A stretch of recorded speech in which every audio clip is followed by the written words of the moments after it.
A young man named Bong is first presented to us at the beginning of the film. Bong, the youngest chef at Blue House, the Prime Minister of South Korea's official house, is a very excellent cook. That night, Bong finds out that a Chinese ambassador is having supper at the mansion. Bong is told to make a superb fish dish without any bones because the ambassador is very sensitive to fish bones. Bong follows their advice and gets to work cooking the meal right away. The ambassador is given his dinner when night falls. Sadly, the emissary discovers a hook in the fish as soon as he bites into it. As multiple guards search the mansion for him as a result, Bong is placed in a difficult situation. The next scene shows two policemen who are looking into the event approaching Bong's flat and knocking on his door. While the officers work diligently to apprehend him, Bong attempts to flee from the balcony after realizing that he is in trouble.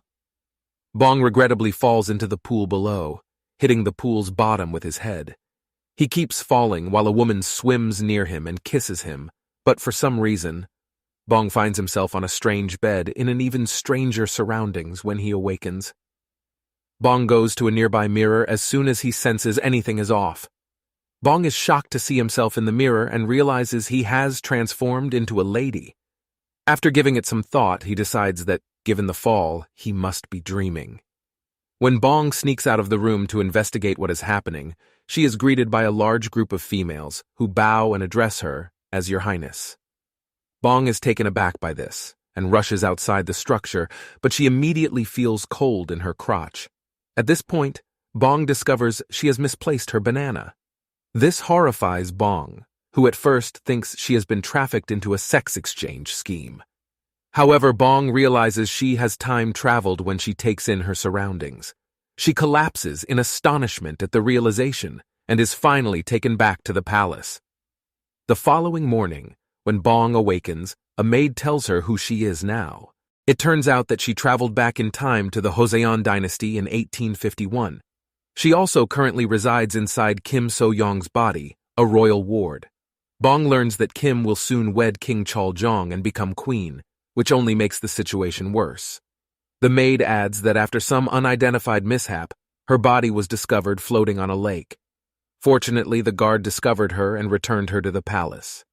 When Bong hears this, he surmises that both his and Kim's spirits must have shifted, and that the lake is the key to getting back home. In order to leap into the lake and return to the present, Bong asks the maid to accompany him there. Sadly, her intention to jump backfires when she crashes on muddy terrain. It turns out that in order to prevent anyone from slipping into the lake again, the Grand Queen instructed the palace staff to drain it overnight. Despite being discouraged by the news, Bong is still of the opinion that water is the solution. She therefore frantically seeks to immerse herself in whatever body of water she can locate. She even goes so far as to stick her head inside a water-filled bucket used to mop the floors. All of her efforts, however, are futile. The wedding day comes a few days later. Despite not knowing the dynasty's traditions, Bong manages to perform the necessary wedding rites with the aid of her handmaids. The king invites Bong, who is now queen, to spend the night in his rooms. The idea horrifies Bong, who offers the king some drink in the hopes that he will pass out. Fortunately, much to Bong's relief, the monarch nods off. The next day, Bong has a hangover when he awakes and is given some food. She informs the royal chef to prepare ramen in its place because she is repulsed by the mushy dish. Despite being perplexed by the term, the chef attempts to prepare the foreign food as directed by Bong. The chef makes several attempts to prepare the dish, but Bong rejects each one. The succeeding dishes are overly bland and hot, while the first dish is far too healthy. The chef eventually loses patience and gives up, asking Bong to prepare it on her own. Since Bong still remembers how to cook, she chooses to make the meal herself, which is really kind considering that she could have had the cook killed for that lip. As soon as Bong walks inside the royal kitchen, he grabs a knife. The queen hasn't tried to cook since she was a child, which worries her maid. The maid and other staff members anticipate her messing up the kitchen. To the surprise of the maid, Bong begins quickly and precisely chopping the vegetables. Everything is precisely and appropriately sized cut by her, finally creating a dish that is perfect. Together with her right-hand maid, Bong eats the ramen in her rooms, The chef suggests that the food simply looks fine but doesn't taste well because he is jealous of Bong's cooking skills and is back in the kitchen. The royal chef uses the remains still in the pot to put his theory to the test. But as soon as he takes a taste, he is astounded by how delicious it is, to the point where he even drops his dreadful spoon. Following the dramatic encounter, Bong has an idea at once. The new queen understands that her talent in the kitchen will help her win over the royal family. The Grand Queen drained the lake. If Bong can appease her with some food, she may consent to refill the lake. The envious royal chef imposes his control and forbids Bong from looking at the food being served to the Grand Queen as soon as she enters the kitchen. Bong is furious. Angered by this, she dares him to a race to cook. The royal chef initially declines the assignment, but after Bong taunts him, he agrees. The competition starts when a bell is rung by a servant. The executive chef slashes a bunch of carrots with his knife. The queen's hands, on the other hand, are swifter and can cut some cucumbers with ease swiftly.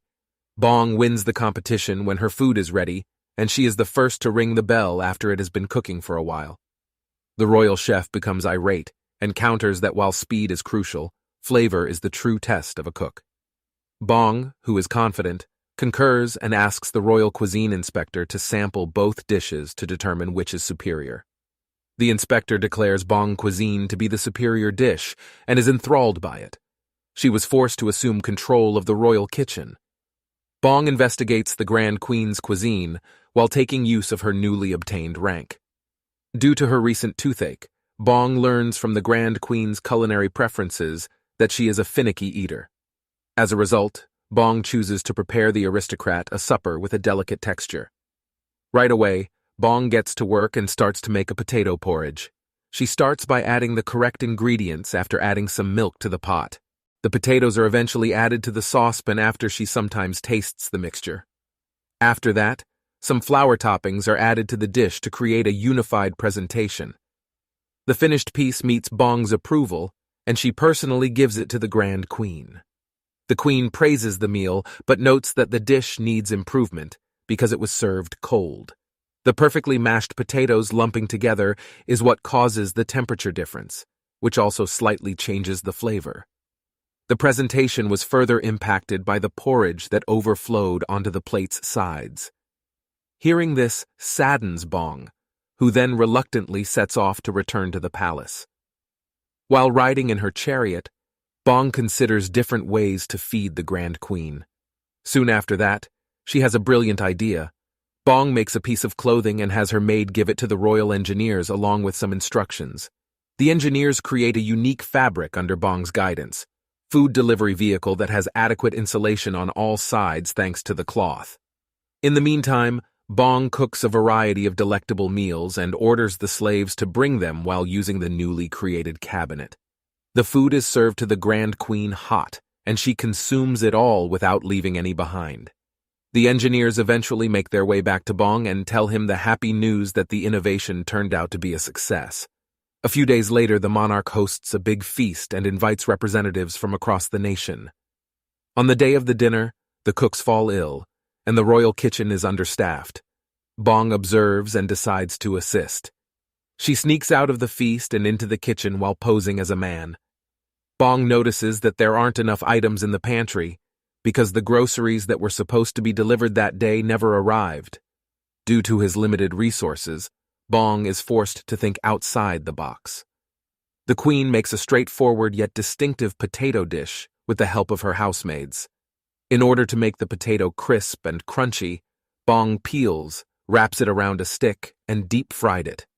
When the first dish is served, the guests are first disappointed because they were expecting something more elegant for a royal banquet. However, as soon as they taste the unusual dinner, they acclaim it and are amazed by its flavor.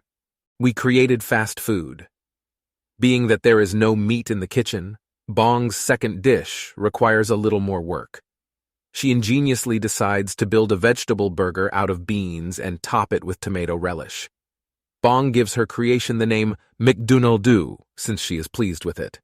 The meal, like the potato serve, was inspired by the current McDonald's itself, and guests rave about the delectable food. For the last course, Bong invents a traditional jelly dessert with a modern twist. She names the jelly sticks fortune jelly because she writes special messages on them. Once you finish the dessert, you can read your fortune. The visitors take pleasure in reading their own fortunes while they eat the traditional jelly. Despite the early problems, the banquet ends up being a huge success. Bong's cooking is appreciated. After being impressed by Bong's abilities and learning that the Grand Queen was also present at the event, she finally makes a request of her. Without thinking twice, Bong requests that she refill the lake. The Grand Queen grants her request and gives the order for the servants to begin their work. Unfortunately, because it is the 19th century, there are no sophisticated machinery to facilitate this operation. Thus, the servants must deliver water by hand using wooden buckets. The servants have far to travel from the town's well to the lake, thus the operation is incredibly slow. This irritates Bong, who immediately thinks of a new strategy. She directs each servant to remain in place while just passing the bucket from one to the other. The approach is well liked by the populace because it expedites and simplifies work. While Bong keeps an eye on the drawn-out procedure, they all continue to work diligently on the task. Days go by, but the lake still hasn't filled. Bong quickly grows impatient and desperate. Fortunately, a significant downpour starts, gradually watering the lake. Bong dances ecstatically in the rain as he is exuberant by the weather change. After the lake has filled, Bong goes to the shore and inscribes her name on a cornerstone a little while later. She then performs the same motion that she did at the beginning of the film, jumping into the lake and submerging herself. When Bong finally wakes up, he is shocked to discover that he is in a hospital and that a cop is dozing off just a few feet from where he is lying. He makes an attempt to escape, but the officer awakens up, and a quick pursuit begins. Though Bong escapes from him, 2 other officers arrive and surround him.